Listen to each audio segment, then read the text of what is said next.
Welcome to the AI for Local Impact podcast, which explores the role of artificial intelligence in advancing development by highlighting work done through the AI for D program. The Artificial Intelligence for Development program, first established in 2020, is funded by Canada's International Development Research Centre and the UK's Foreign, Commonwealth and Development Office. The program supports responsible AI ecosystems where experts in developing countries can create solutions to pressing development challenges while also mitigating risks through safe, inclusive, rights-based, and sustainable AI applications and policies. In this episode, we're diving into a new initiative of the program, the Africa Languages Lab.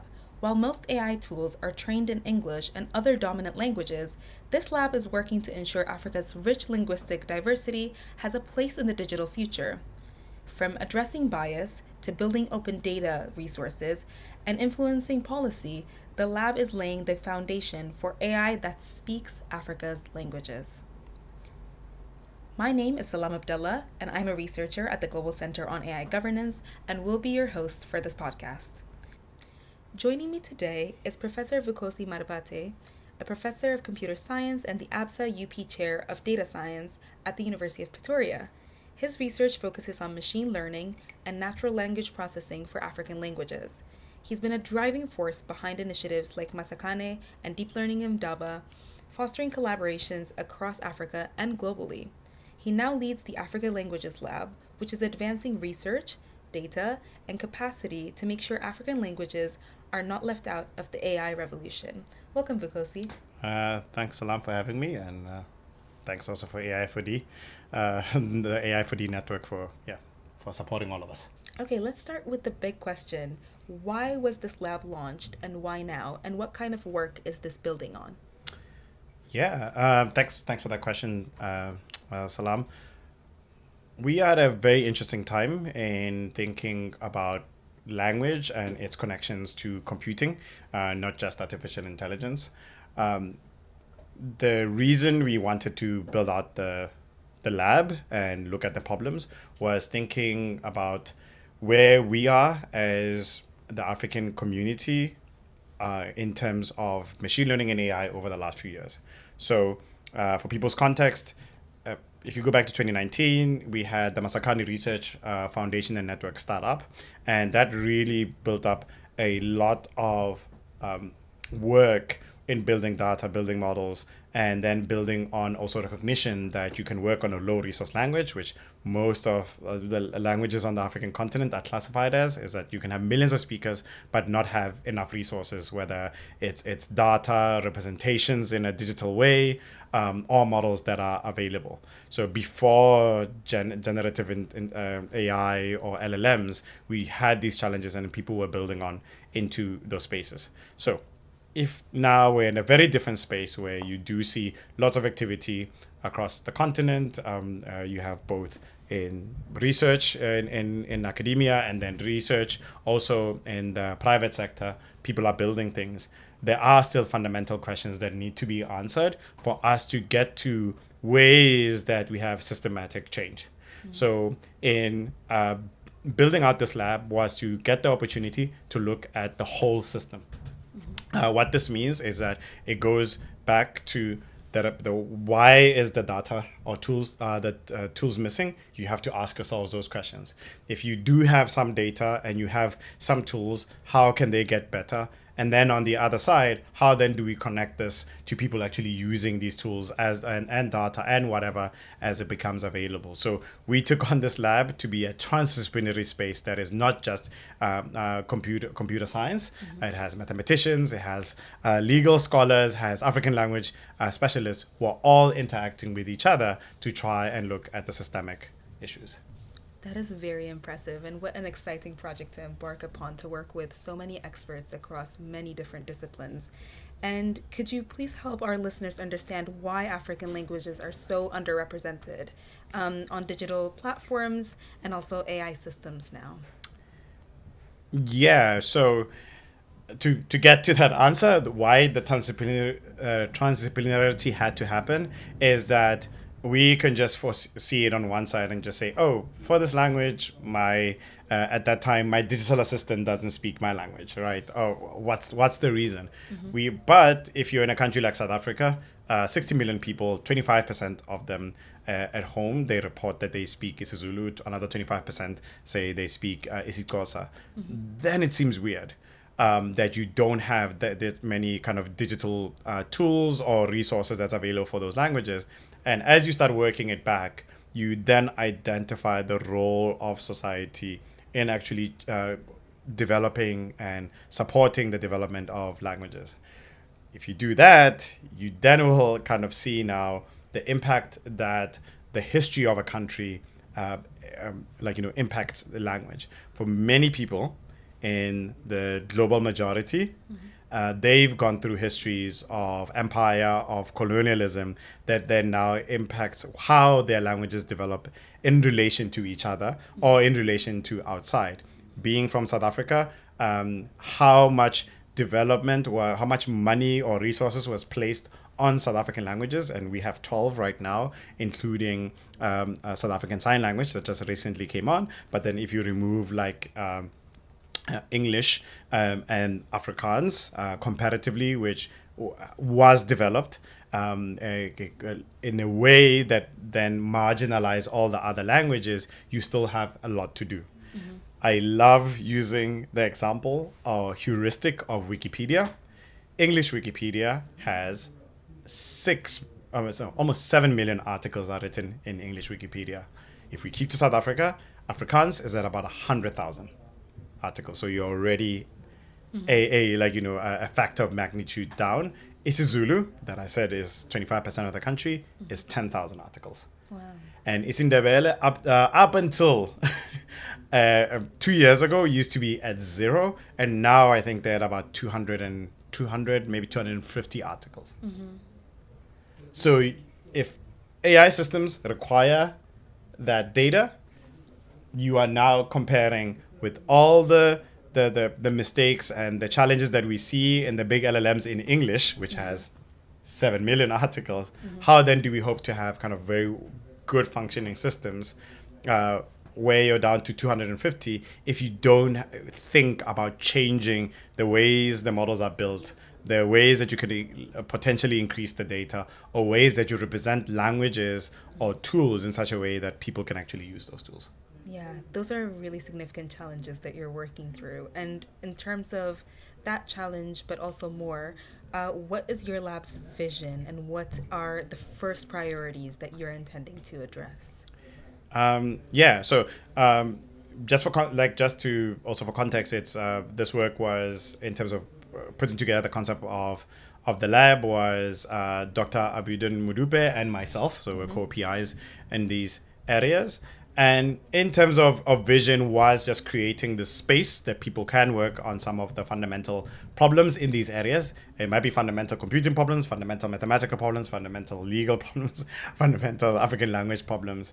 And the goal is to be able to show almost an end-to-end work that then says we've started in one place and are able to move the needle across all of the disciplines. Yeah. And if we can come up with examples, this then, even if we're doing it maybe on 10 languages, Africa has 2,000 plus languages. But showing that template and giving people that important example, then they can then look at their language and say, oh, how do we recreate some of these pieces ourselves? Just as a practical a few things that have happened over the last year as we've done year one of this lab. In the recent few months, we have been enabling a project to translate academic PhD abstracts into a number of South African languages, benchmarking the AI translation and seeing how well it compares to human translation as well. So again, you're using professional translators and the machines, and then engaging and seeing where do you see these gaps. On the other side, on the Wikipedia one, 2 days ago, at the University of Pretoria, there was a workshop hosted by the education faculty on the South African kind of Wikipedia project, where we supported that workshop because people were now trained to be Wikipedia editors and then creating new articles in their home languages. right? So you can see how it's on one part you're trying to resolve where the data might come from. Yeah. On the side of representations, what you find, some of the things that we saw, you have, for example, in the performance of taking scientific text or no academic text and translating it into isiZulu versus Sepedi versus Afrikaans versus any other language. What we identified, what isiZulu was having, the isiZulu AI models were having problems. And one of the reasons that happens is that isiZulu is very morphologically rich compared to something like English or Sepedi.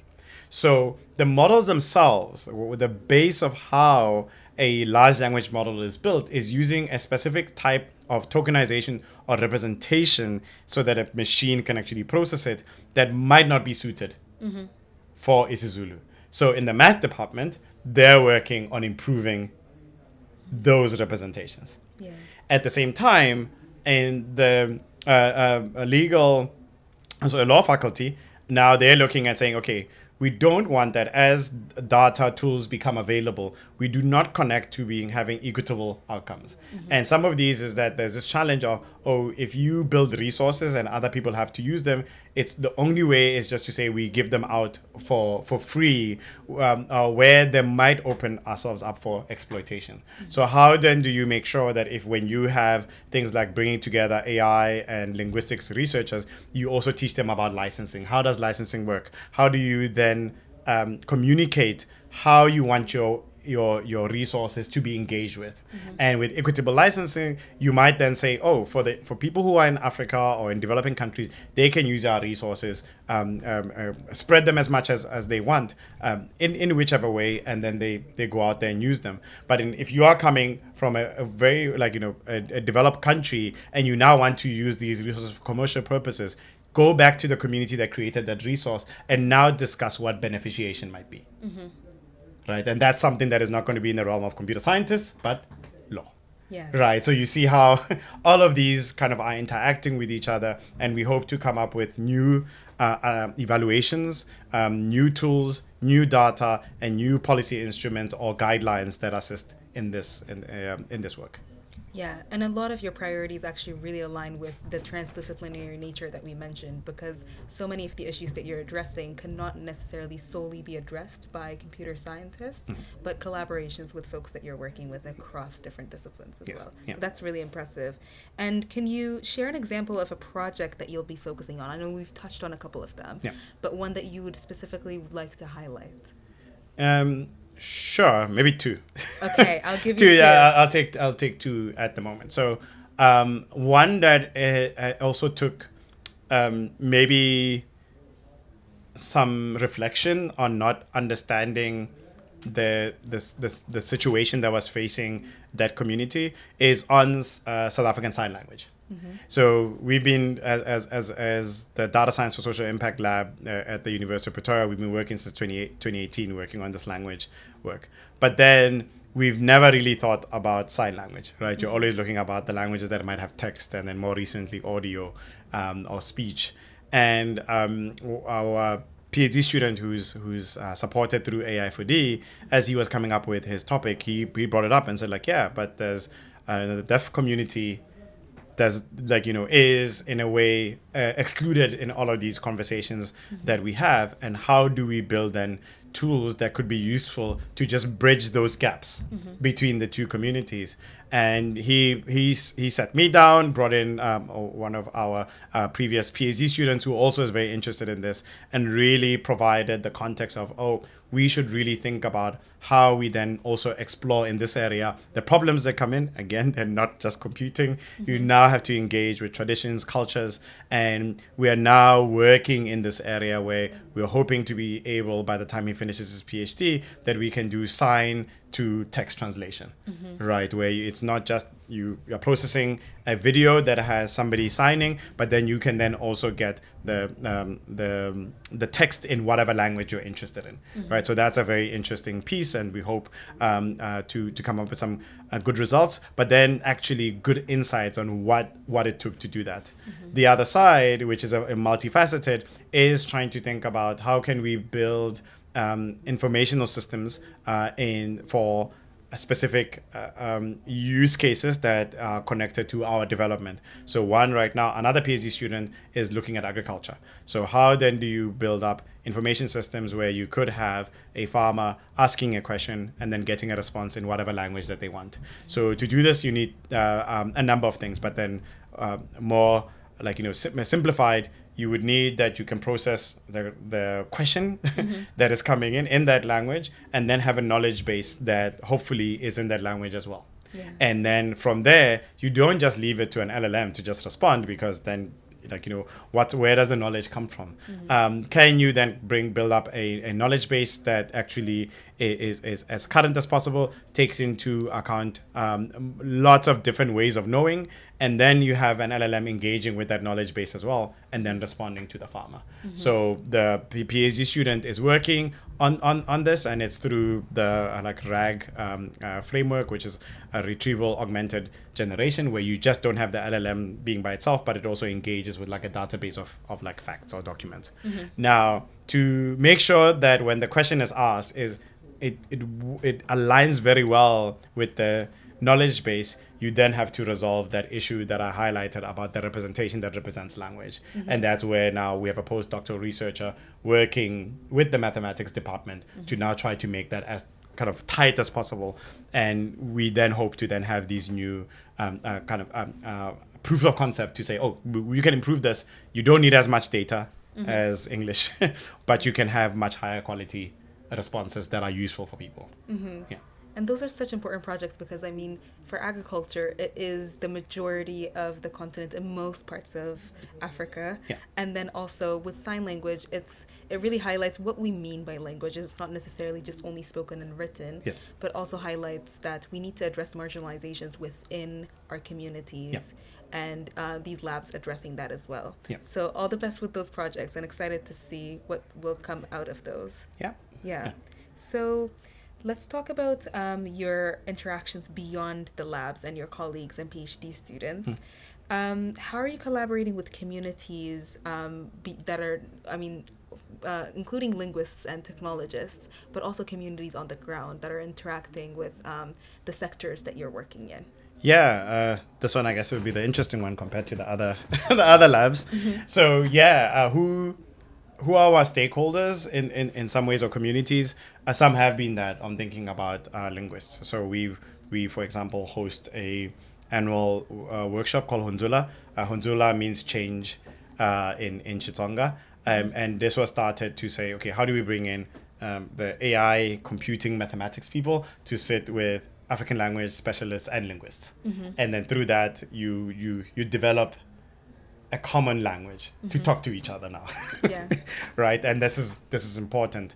What the AIFD Labs has enabled is that now, instead of just being South Africans, we provide also support for other practitioners or researchers from SADC, or the Southern African Development region, to come into these spaces. So that has been one. There's a collaboration also between different members of different labs. So for the PhD student, Fiskani Banda, who's working on those agricultural systems, the co-supervisor is Dr. Joyce Nabende, who's at Makerere. Right, and that's where really the project actually started, because Joyce was collecting these questions from farmers, and now we're trying to go and say, like, okay, we've got those questions on one side that you worked with farmers to come up with. How then do we go on one side and go try and resolve the issue of being able to respond?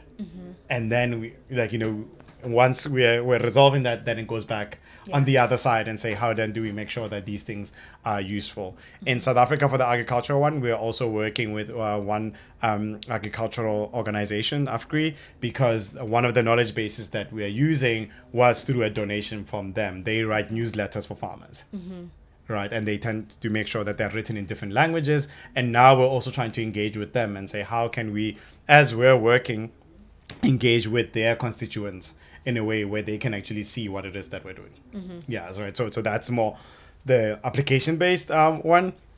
I would say And hopefully in a few weeks, I would have been able to answer the question on the sign language one and saying how the thing is just that there's some personal information I don't want to reveal on the podcast in terms of what else might be happening with sign language. That would have been a question that you asked to the PhD student.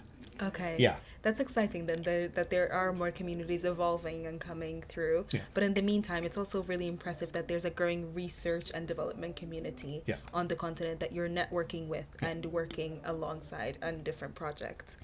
So what kind of impact are you hoping to see in the next few years? So let's say in the next 5 years, which is, I know in this the AI space, quite long. What do you see the impacts, or what do you hope would be the impacts? Yeah. So, okay. So, in this one, I think one is to think about that 2,000 to 3,000 languages on the continent.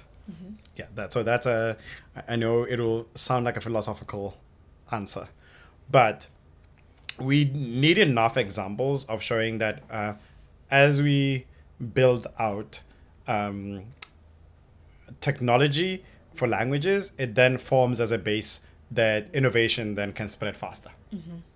And as such, we might not be able to, in the AI4D space, get to 2,000 or 3,000 languages in the next 5 years. Right? So even though it seems like a long time, there are actually kind of now, you almost get to physical limits of speed of like, how are you going to do that? And you have these interactions between language communities. Some languages are not written at all. Some languages or communities might say that they're fine, they don't want digital tools, and you have to, that's their right in different ways. And there's also a spectrum of how do you solve for who in those spaces. We want to be able, with the projects that we're doing, show the maximum impact we were able to do within that narrow space. Did the tools enable new thinking? Did the tools enable new connections that people can now try for? And then can other innovators then take on that and build on top of it? And if we start seeing other innovators building on top of it, language just becomes there. It becomes a foundation. It then enables then that our communication, our imaginations, our ideas now can spread in a much better way, instead of us, as Africans or people in Latin America or in Asia, being invisible in kind of the more hive mind of humanity, to saying like, oh, ideas only come from this one part of the world that mostly speaks in that language, and everybody else is either has to engage in that, and that is a challenge. It's not the only way of knowing. There are people who have, given their history in an area, their culture, their geography, know things, have ideas, have imaginations that we can all tap into as humanity. Yes, and language is how we conceive, perceive, and reinterpret the world, right? Yes. So it's really, it's more than exciting. It's going to be so revolutionary to try and see how the representation of different languages is going to catalyze many more ideas and exchanges across the continent and in the global majority as a whole. Yes. So how will ordinary people experience the benefits of this kind of catalytic action that you're doing? Essentially, how will the average person experience the impacts? With the resources that we do release, we are working to get for people to use them. We have this one project on just releasing terminology lists. Terminology lists are important for translators to work, but then also for language models to better be able to respond in whatever X languages. So we're hoping you're seeing improvements on the side of innovators. As these resources come out, we are really interested in seeing what they build with the tooling, because again, we don't want to limit the imagination to being just on what we were able to put together as a proposal for AI4D, right? But now we're hoping that startup companies will be able to go like, oh, now I can now do this thing that I thought was harder to do because now this resource is there, and so this then might show up in a product that you're using, improving its performance, and you're not going like, oh yeah, now I can actually use in this language instead of now having to do this like 3 levels of either translation or 3 levels of trying to infer what was meant when you saw when you saw a piece. The others is like the unlocking of our linguistic resources and heritage, right? As being so on the part of thinking about the intersections with law, policy. that's one of the big spaces that I think that is tractable in much less than 5 years. To then say, oh, there's directions that people can take that unlock these resources so that innovators can actually then use in lots of different spaces. It's not that we don't have data. I know I used that heuristic that at the beginning. It's not that we don't have data. There is also a lot of data that is locked away for many, many different reasons. And we're trying to say some of it, we do have tools to unlock it in a way that people feel that they are recognized, that they would have created that content, but then at the same time that they can control or have agency in how those resources are actually used and make sure that they're credited within those types of spaces. It's a very important thing. People don't want to feel erased in a way. When we, for example, do redigitization of some resources that might just not be in machine readable formats. So for example, there's a lot of resources in language that are in PDF. For us, for the person on the street, they might think, oh, PDF is digital. But it's actually not good for machine processing. Once you read a PDF into a program, it looks garbled. So the best thing is to actually, oh, why can't this be in a nice spreadsheet? And then we just share the spreadsheet. So some of the work that we're doing is redigitizing the same content in PDF, but now coming out in these spreadsheets. And these spreadsheets then are easier ingested by LLMs. And now you can then evaluate and say, how do we improve A, B, or C given this information? And then we make sure as we do that to say that we did not create the content. The content was created by these people.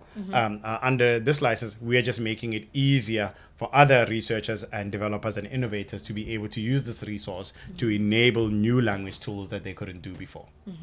So what I'm hearing is that you're facilitating other folks, and the ordinary person is also not a monolith. Yeah. Essentially, there's the ordinary person that's a coder that is trying to create technologies, the ordinary person who's trying to better understand what machine learning is and participate. And you're trying to facilitate those processes and be an agent for that process as well. Yes, exactly. Yeah. And how can this lab influence global conversations on languages and AI? So beyond the context that we are primarily discussing today. Yeah, well, one, we are on the sidelines of the just concluded AI for Africa conference. Congratulations. That was part of the G20 digital economy and artificial intelligence working groups. So I was a knowledge partner, and by extension, the lab was a knowledge partner to this process throughout the whole year. And some of that then was engaging on kind of concepts that we would like to explore.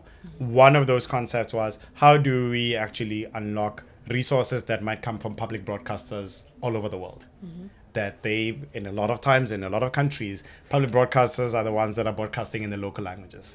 They're making those spaces. But then how does that then content become available, as you're saying, to the coder, to the innovator, and then at the same time turn resources that might have are created through collective tax into these resources that become available for innovation, but again in an equitable manner, a way that there's credit, and you will see that now bubbling up in the next couple of months, hopefully in the more global sphere. So it was in the global sphere because it was one of the use cases actually discussed throughout this G20 process of how do we do this. And even now in the last few days here at the ministerial kind of gathering as we end G20 in South Africa in 2025, there were these discussions that were happening with public broadcasters on and engaging with some of the researchers who are actually part of these AI4D networks to say, what is it that we're trying to do here, and how then do we make sure that people can learn from what we're able to unlock here in South Africa. And in one sentence, why do African languages matter for the future of AI? You can use commas, you can use other kind of ways to try and make the sentence longer, but in one sentence. I will reiterate.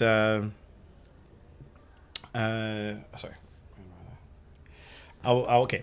In answering this, I will reiterate Ngugua Tiongo's words here that I'll paraphrase, but words are more than just the symbols. Right? We think it's just, oh, it's a word. And as such, we can just replace it with another word and it means they carry culture, they carry location, they carry knowledge. And the humanity in itself stands to lose more when languages disappear than we think we are losing. We think we're just losing words. We're losing all of this knowledge. We're losing all of this imagination, ways of knowing, right? Ways of carrying ideas that we will then have to go rediscover later. And that's why African languages matter. That is quite profound. And before we let you go, where can people keep an eye out on the work that you're doing and describe today and more? So you can follow the Data Science for Social Impact lab at the University of Pretoria.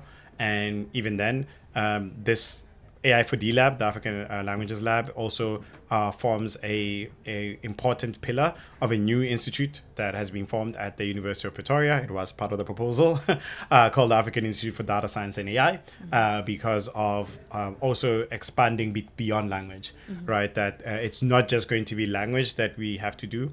We have to show to other parts or other disciplines that, okay, we are looking at language in this way. What can they learn, or what can we take from what we've learned and move into other spaces of the university? So you can also look out for AfriDSAI, and we probably will have a website for the AI for the African Languages Lab soon that then people can also then go and just engage with the content. But DSFSI is most likely the best place you're going to find all of the news, everything that is going on constantly, and a lot of resources. You're finding us Hugging Face, GitHub, LinkedIn, Twitter.